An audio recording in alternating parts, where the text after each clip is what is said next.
All right, turning now to the war in Syria following conclusive evidence that proves that the ruling Assad regime has used chemical weapons. President Obama announced the U.S. will send arms to some factions of the Syrian rebel forces.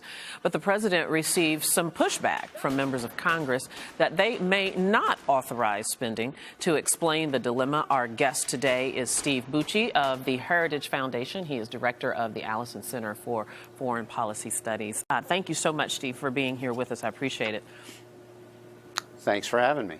You know, the president now has confirmed that Syria the Assad regime rather, has crossed the red line with the use of chemical weapons and says now he will provide arms. I guess my question to you is, what do you think should be the nature of this support? What kind of arms, and how do you decide who to give these arms to, in view of the fact that the rebel forces are not necessarily unified? Well, you've hit it on the head. The first question is, who do you give this stuff to, regardless of what it is you give them? And right now there's a wide array of factions within the resistance, some of them very radical, very counter to our interest, others in the middle, and some at the end that might be a little more positive and neutral, but they're not the ones that are really the strong forces right now. You know, our former Congressman Ron Paul said this, that the build-up to the likely strike on Syria, or at least the provision of arms, reminds him of the days leading up to the invasion of the Iraq War. Does that ring true to you at all?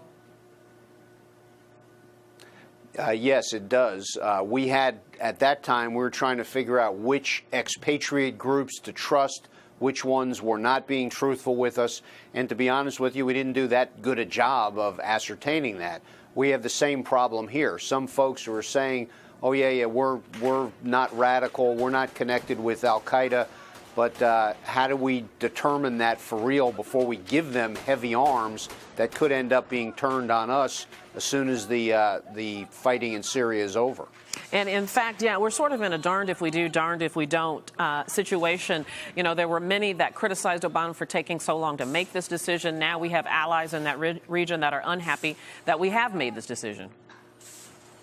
It's a very difficult task to decide who to give arms to, what kind of arms, how heavy will those arms be. And you're right, we've got allies at both ends of the spectrum who are looking to us and trying to get us to go one way or another.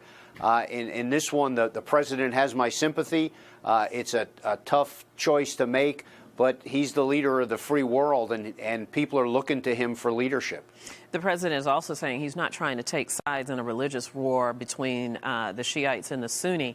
But don't we, by default, do that by getting more involved?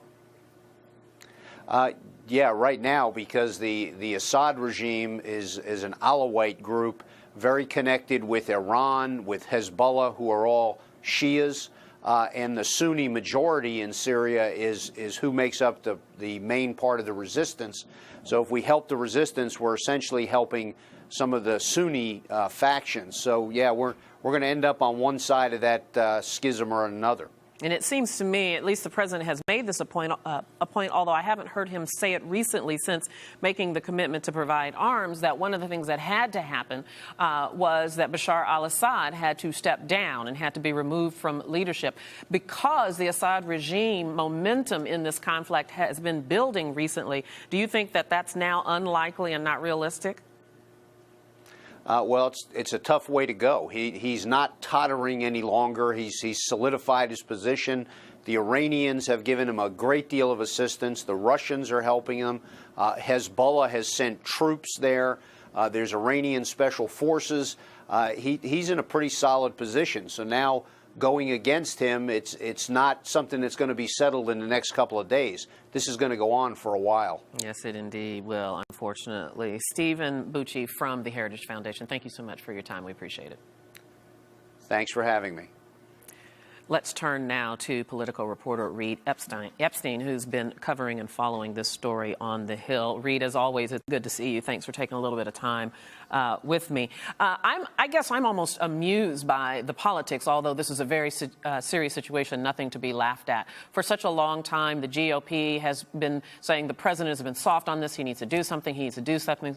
Certainly, John McCain has been out front on that. Now that he said, okay, red line has been crossed, we're going to provide arms, many of the GOP and the Congress say, wait a minute, we don't know if we're going to fund this. Is it wise to play politics with this right now? Well, it's a very different Republican Party than what we saw when President Bush was in office. It's a much more isolationist, much more reflexively against whatever President Obama is for. And in this case, President Obama has made it a little bit easier on them by sort of not making a firm decision early on Syria. He's waited and waited, and then, as we saw last week, said that he's going to send some small arms to Syria, which, like your previous guest said, probably isn't going to be enough to satisfy folks on either side, either folks who want folks like Senator McCain, who want sort of a full-throated American support for the rebels, or people who are more isolationist and want to keep the United States out of the conflict at all costs. Yeah, so many have criticized that it's too little too late. Yeah, and that's a fair criticism to make of the White House at the moment. We'll have to see how this plays out. It's been going on a long time. It certainly will go on a long time into the future.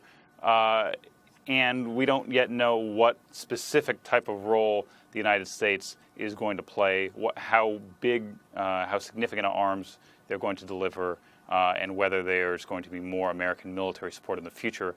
At the moment, the White House has said there's not, but they haven't ruled out sending U.S. troops to, if not a boots-on-the-ground type of situation, but some sort of military support like what happened in Libya. You know what? It's so interesting.